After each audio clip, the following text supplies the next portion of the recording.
Hi, everyone. Thanks for your time. I know it was short notice today, but I felt I wanted to do this masterclass. So I'm happy that most of you could join. We've had over 1,000 people register for this. And I think the reason I wanted to speak about this, because over the last couple of weeks, it's been working in unbelievable ways, not just with me, but when I launched this a couple of weeks ago, I had about 70 to 80 people who wanted to follow this, method of embracing their hunger. And it was just fabulous. So let me tell you how it started off. I was at the airport, and with the new rules, I had a lot of time to kill at the airport. And of course, I woke up, at an hour which I haven't since the lockdown, which disturbed my entire circadian rhythm.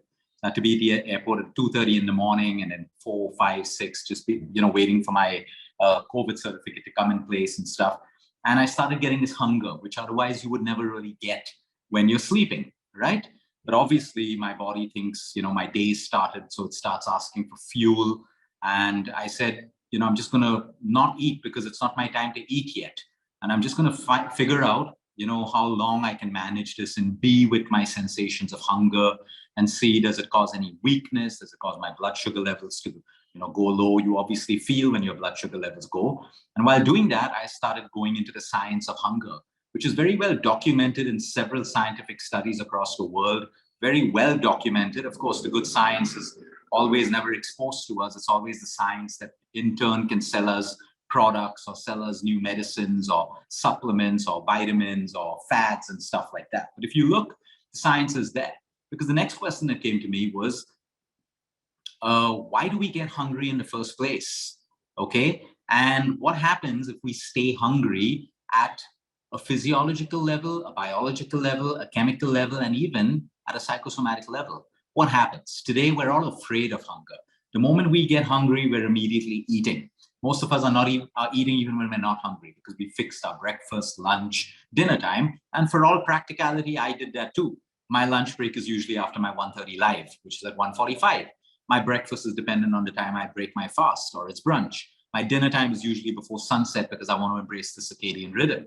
Okay, so the whole point is we're going to go into the science today of hunger. And right from that day, I've been practicing it every single day, except one day in between where for some reason I had to eat, for a celebration. But my whole point, it is game changing. And it's not my invention. It's just that as the world, seems to get more and more complicated in their search for, more nutrition, more supplements, more superfoods, more complicated ways to recover from cancer and diabetes and cardiovascular, we should never ever forget that there's an intelligence within us. And that intelligence, if we harness it, believe me, it kicks in at every point of our day, night, and our life, whether we have TB, diabetes, cancer, and all of these things. The argument is, look, we do everything, but yet some people die of disease. Yes, some people die. When it's our time, when there's destiny, we don't know about that. But it doesn't mean we don't try. We don't try to harness the intelligence of the human body. And I can guarantee you one thing, as we move into the next couple of months and next couple of years, the world is going to actually turn around. Okay, people are already fed up of complication. People are already fed up of a medical infrastructure failing.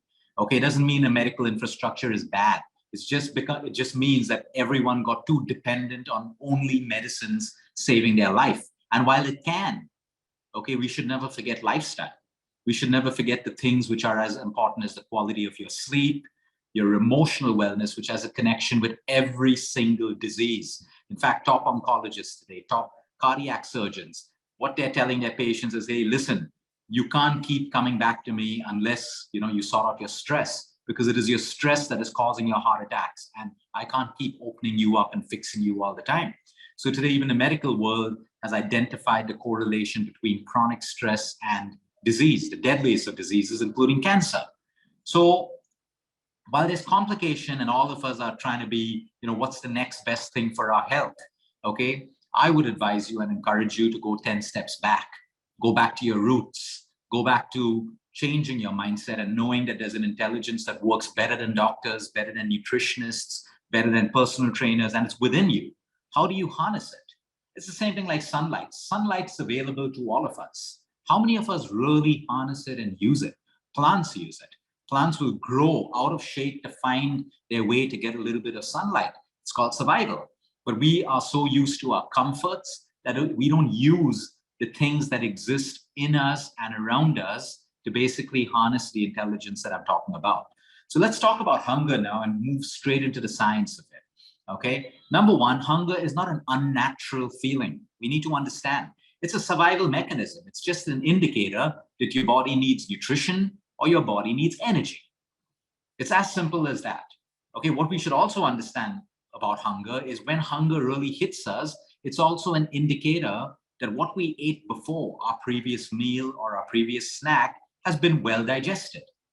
We can't get hungry, and we will not get hungry if we have undigested food lying in our stomach and our intestines.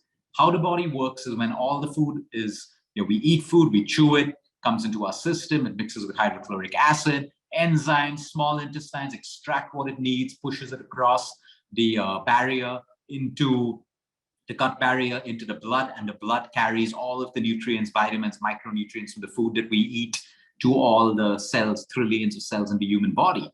The waste moves down out of the small intestine into the large intestine, and then when it's time for us to poop, that's how we get rid of the waste which is not required or meant to be kept in the body.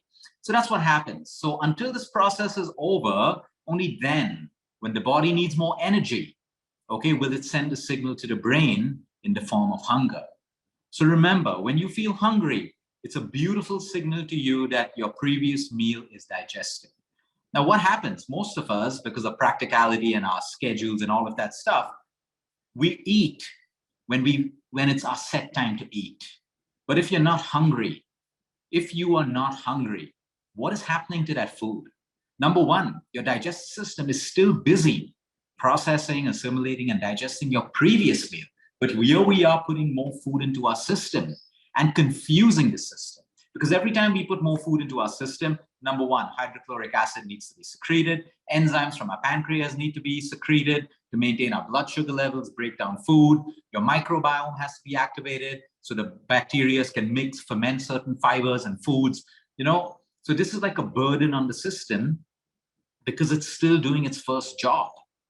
So every time we eat when we're not hungry, we are also storing a lot of energy that cannot be used. What does the body do with that? It slowly starts storing it in forms of fat. Now, a lot of people will say that, Luke, but I eat and I'm not hungry and I'm still fit. Yeah, that's probably because you're very active. And you're so active that you're able to break down that stored energy. You're able to unlock the fat cells and burn that energy. Like athletes. Athletes will eat, sleep, and train. They'll eat a lot, and yet they have such great bodies. While most people are still stuck on the broken model of weight loss or fat loss where they eat less and exercise more. And all they do is lose a couple of kilos and then put it all back on. And now you're left with a crippled metabolism and you find it difficult to lose weight. So you need to understand you got to eat more to lose more, but you got to be hungry. So now let me give you a practical example before we go into the science of it. If I eat at 10 o'clock and I want to have my lunch at 1:30 or 2 o'clock, but I'm not hungry, but I want to be hungry by 2 o'clock because I have patience. I have to be considerate to my work timings.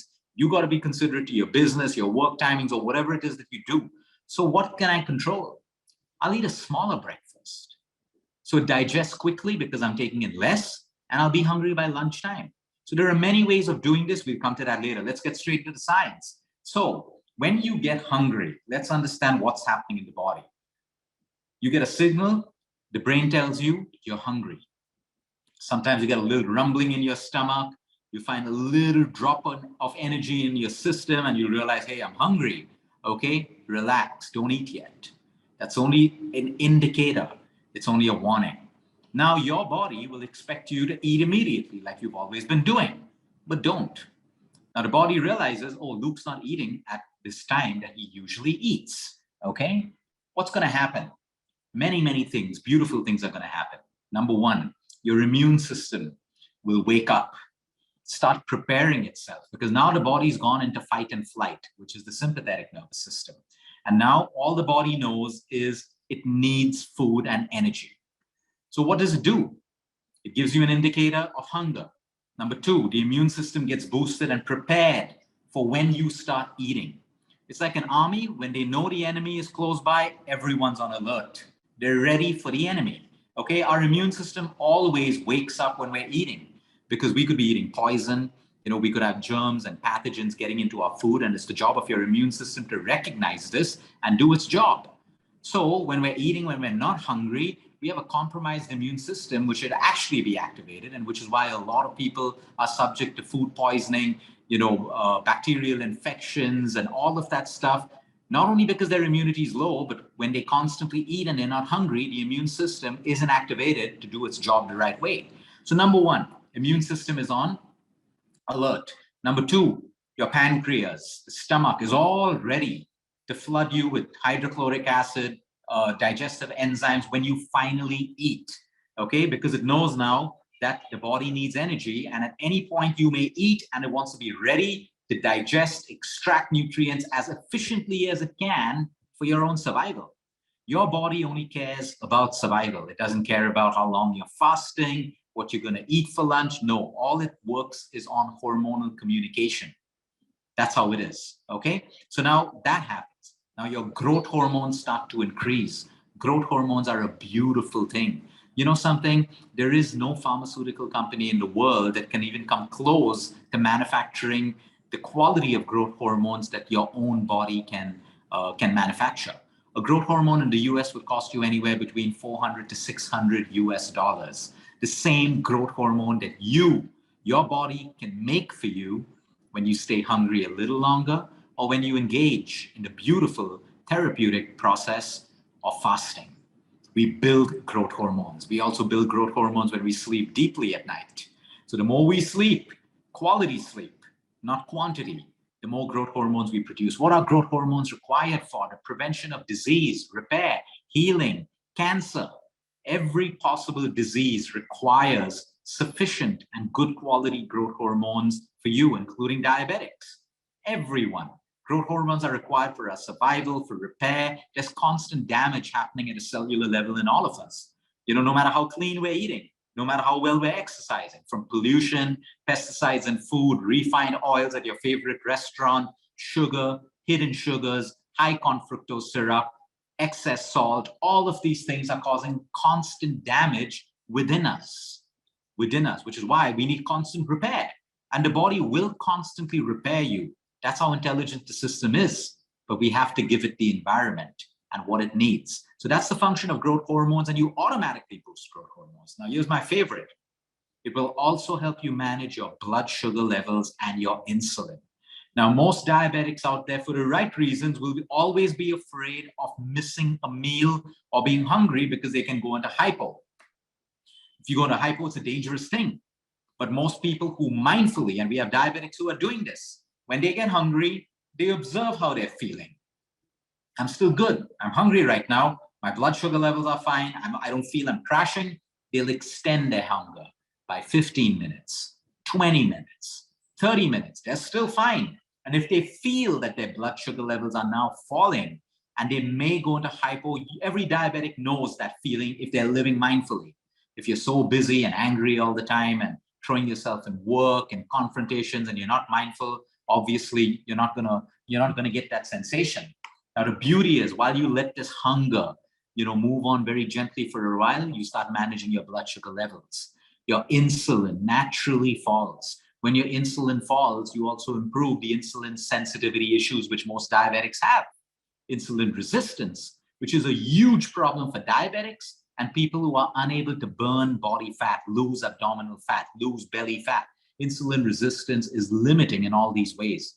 You can punish your body with exercise, do diets, all of that. It will never work, because hear me clearly on this. The only way you can burn fat or metabolize fat is by keeping your insulin low. Insulin is like a key. When insulin is low, it opens up fat cells. Fat metabolism increases. You use fat, it's converted into energy. When insulin is high, that key locks up fat cells, and you can never access fat to burn it into energy. So what you would probably be doing is you would be using energy stored in the liver. You'll probably be losing weight because you're losing muscle mass, water retention, or excess water, even bone density. So now when you keep your hunger going for a little while, your insulin drops to a beautiful level. Of course, my warning to all diabetics, Okay, if your levels are fluctuating too much, this isn't for you right now. But if you really start to live mindfully, you can control small doses of hunger to an extent that it does not cause you to go into hypo. And when I say extend hunger, it could be by 5 minutes, 10 minutes, 15, 30. Remember, hunger comes and hunger also goes. So now let's say in 15 minutes, you realize, hey, I'm not hungry anymore. What's your body doing? Your body has started actually eating dead cells, breaking down dead cells, breaking down premature dead cells to use for energy. You see, intelligence of the human body, survival. Now, my point of prolonging your hunger is not for you to reach starvation. It's not for you to reach the point where you're hungry and then you're just going to overeat. It's very graceful. Okay, I'm hungry.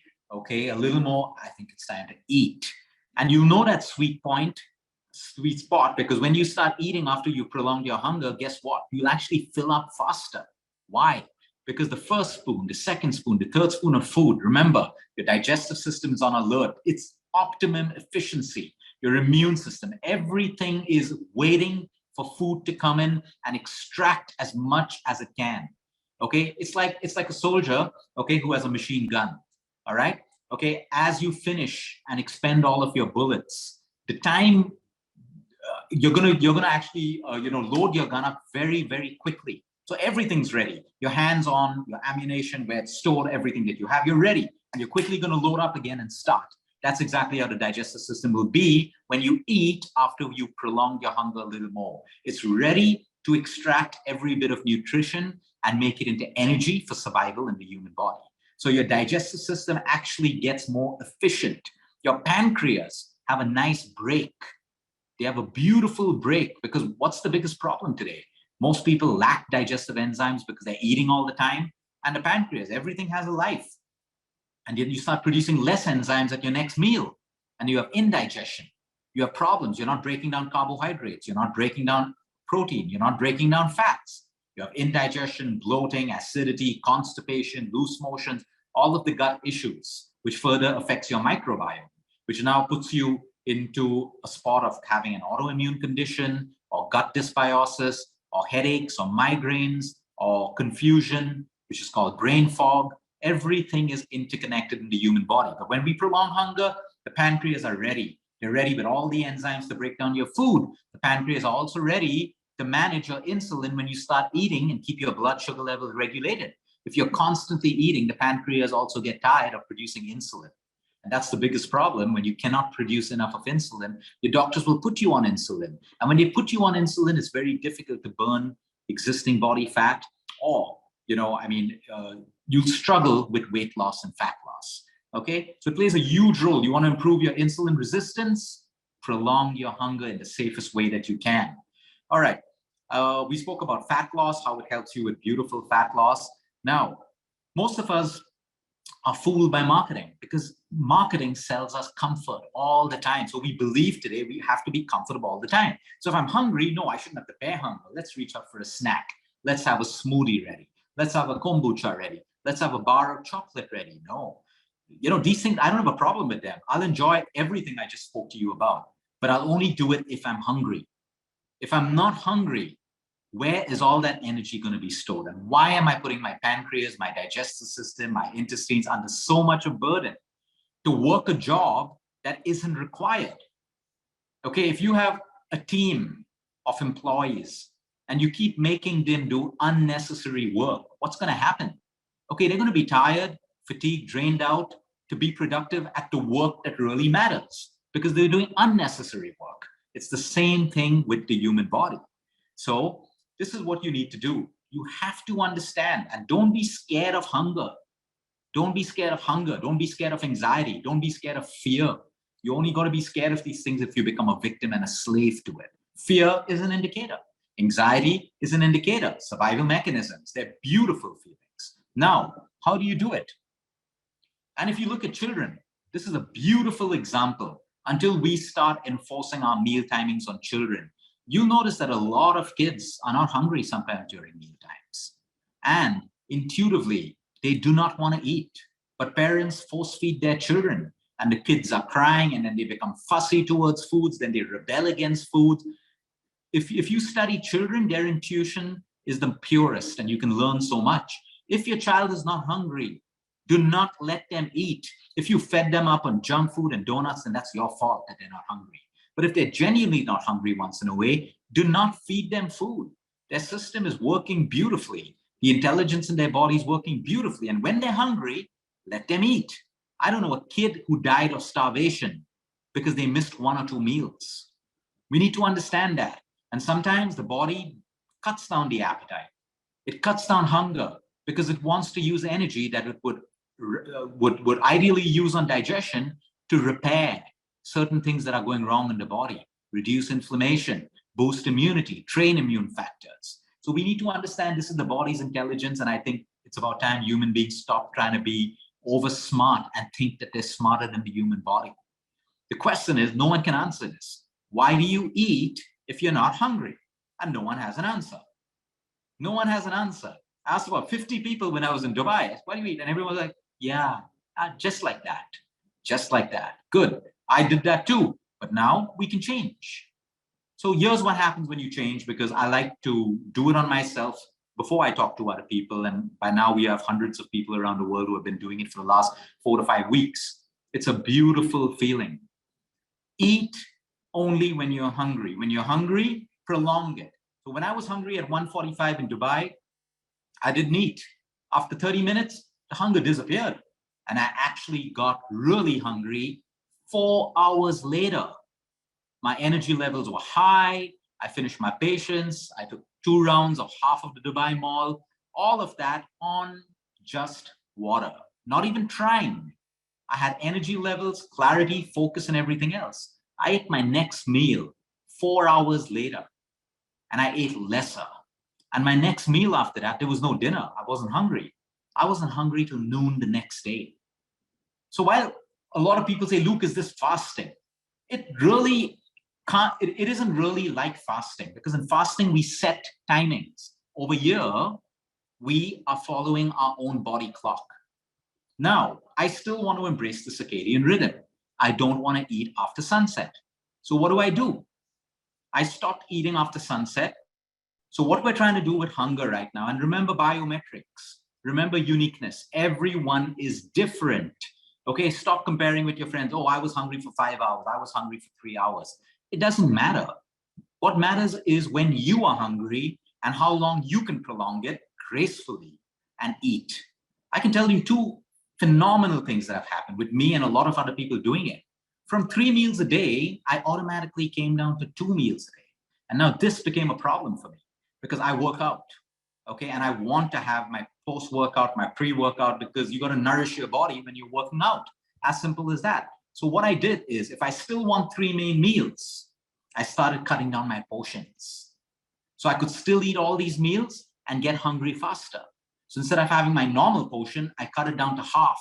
I was satisfied. 4 to 5 hours later, I was hungry and I could replenish my body with nutrition. So everyone has different goals. Let's talk about patients who are sick. The biggest problem is their appetite, which is naturally already low. For these patients, I advise you, of course, under supervision, if you are not hungry, do not eat. Force feeding yourself has no positive benefit at all. Of course, if you can, stay hydrated on fluids, eat a little bit instead of having too much, at least eat a little bit so you keep some energy and nutrition coming in, your electrolytes in balance and all of that stuff. But do not force feed yourself. This is the worst thing you can ever do. And today, in fact, today, science, this beautiful science is coming in, and a lot of our patients are doing it. They fast for about 15 to 16 hours before their chemo sessions.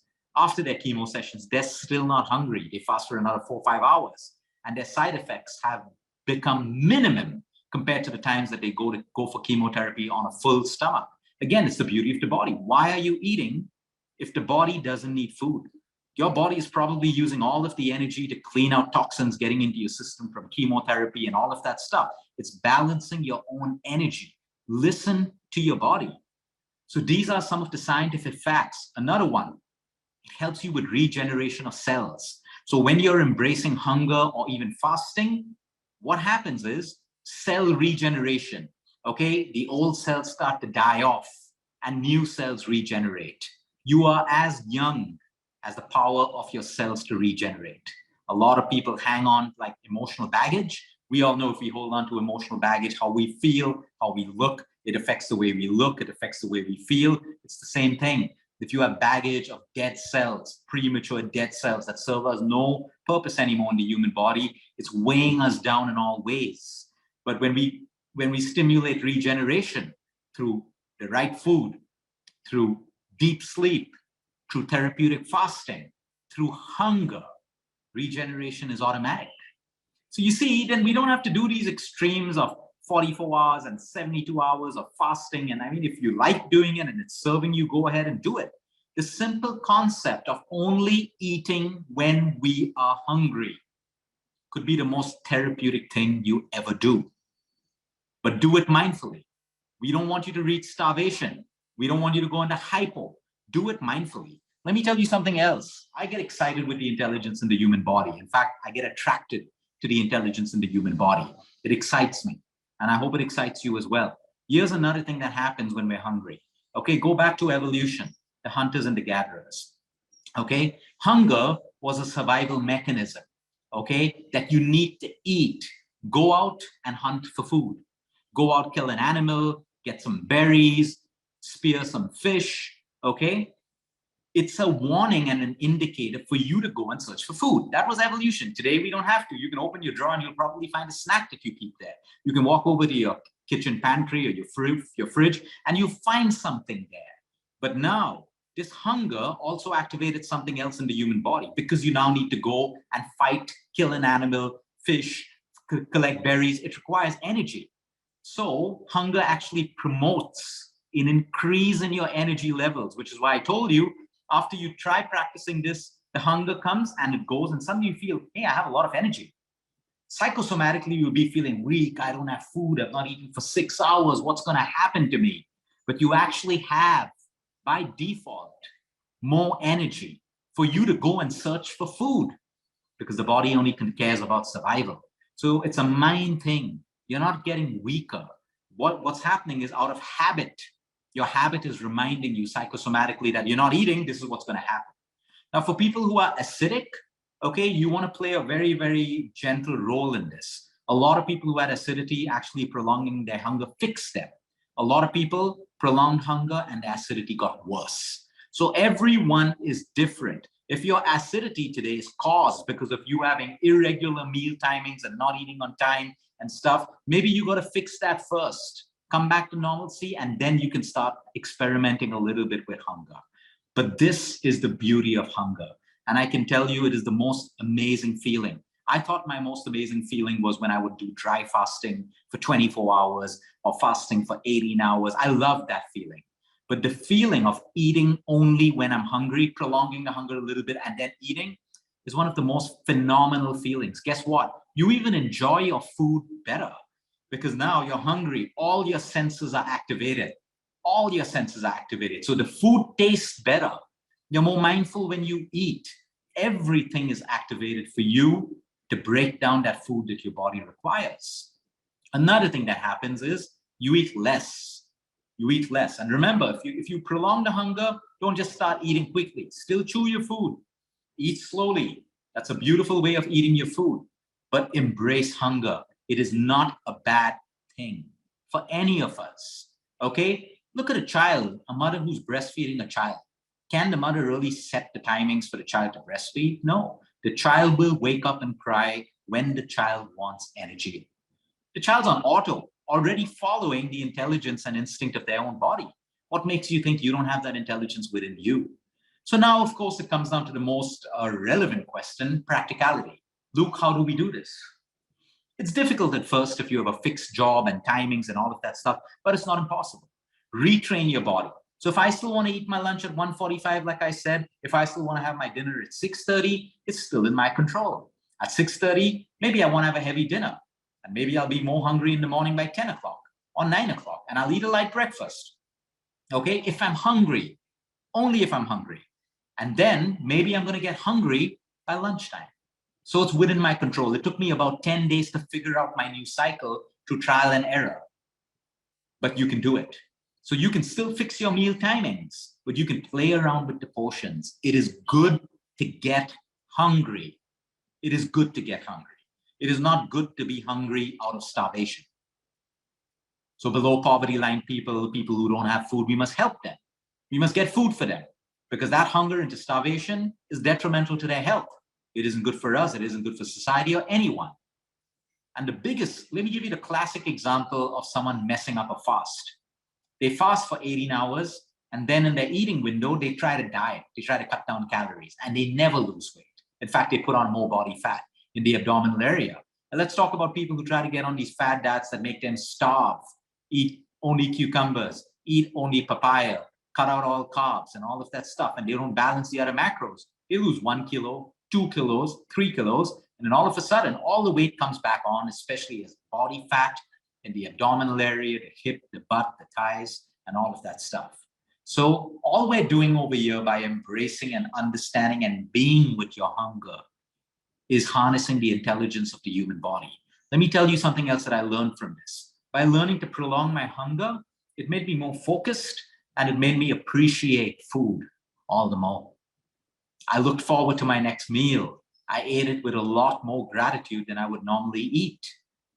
Because when you feel hunger, you realize how blessed you are that you can even provide food for yourself or your family. So it's therapeutic. And that's what the concept of fasting works, where you fast so you understand what it is to be without food. You understand what it is to be without water. So all of you can do this. Every one of us can do this. Make an informed decision. If you're a kidney patient, if you're highly diabetic, or you've gone through a transplant and stuff like that, and you are advised by your nutritionist or your doctors to eat in a particular way, please eat in a particular way. For everyone else, embrace the power of hunger. I can guarantee you one thing. This is going to change your life in many, many, many ways. Then comes the next challenge. How do I get all the best foods into that one plan? So then you make a list. What do I need? I need nuts, I need seeds, I need my lentils, I need my protein, I need my green veggies. One day a crucifer, tomorrow maybe a green leafy vegetable. Today maybe it's a kidney bean, tomorrow it's going to be a chana or a rajma or whatever it is. Make a plan, okay? And then eat from that ecosystem in your eating window when you're hungry, what you want to get into your system and stuff like that. And sometimes, guess what? If you reach dinner time and you're not hungry, it's okay to skip that dinner if you don't have a medical problem. Okay? Don't skip it because you think you lose weight. If you skip it and you're hungry, you're going to put on more weight. Just don't have dinner. Maybe at 10 in the night, you'll wake up ravenous or you'll be hungry. It's okay. Have a few nuts. Your body will retrain. And the next day, you know that if I don't eat my dinner, I wake up hungry at night, which is not a good thing. So maybe at dinner time, you're not hungry, but you have something like a light snack just to maintain. So this is all trial and error, people. All you need to do is start. All you need to do is start. Your next meal, we don't start tomorrow. We don't start day after. We don't start after Diwali, Christmas, or on the 1st of January. We start today, okay? Your next meal is going to be only when you get the signal of hunger. How long can you prolong that? 30 minutes, 45 minutes, an hour? Hungry? Eat. The hunger's passed? Wait for a while. It's so exciting for you to find out how your body works. And then the realization that hits you is, how many meals in the last 1 year have I eaten which were not required because I was never hungry? And then you get the answer to all of your problems, that abdominal fat that you're trying to lose, your insulin levels out of control, your diabetes, the inflammation in your heart, your triglycerides, a cancer not going into remission, all of these things, the answers start to come back to you. Your body is the most intelligent, whatever you call it, in the world. Respect it, honor it. It doesn't ask us for much. It just asks us to be mindful and listen to what it's asking us for. It's telling us we're tired throughout the day. It's showing us we're tired throughout the day. It's telling you to sleep better at night. It shows that you're getting lethargic and putting on weight. It's telling you to exercise. Okay, you can't sleep at night. You're emotionally eating. It's telling you you're stressed out. Do something about it. It's as simple as that. Harness the intelligence of your body, and it works for you from now until the last day that you're alive. Your intelligence of your body never takes a break, but we compromise it by doing the things that we shouldn't be doing and our lifestyle. I hope the session helped you, everyone. Like I said, it's very, very simple. The most important thing to do is remember uniqueness, Everyone's different. It works for some. It may not work for someone else. If you have diseases and conditions, you may want to be led into this the right way, supervised into this the right way. For everyone else, all you need to do is try. And let me give you an exciting part of this. So now, picture your favorite dessert. You're eating it just because everyone's eating it, or you're eating it when you're really hungry. What's the difference? Your body's going to break down your favorite dessert when you're really, really hungry. When you're not hungry and you're eating it, like a salad or like anything, it's going to be stored as excess fat. Remember that. So if you have that dinner to go to and you want to go all out, have a beautiful dinner with a dessert and everything else, make sure by the time you reach dinner time, you are hungry with prolonged hunger, and then sit down and enjoy every part of that meal guilt-free without overeating. You won't need to overeat. Your body will automatically tell you when to stop if you're mindful and if you prolong your hunger. Have a great day, everyone. Until next time, eat smart, move more, sleep right, breathe deep, and remember, you can. It's all about you.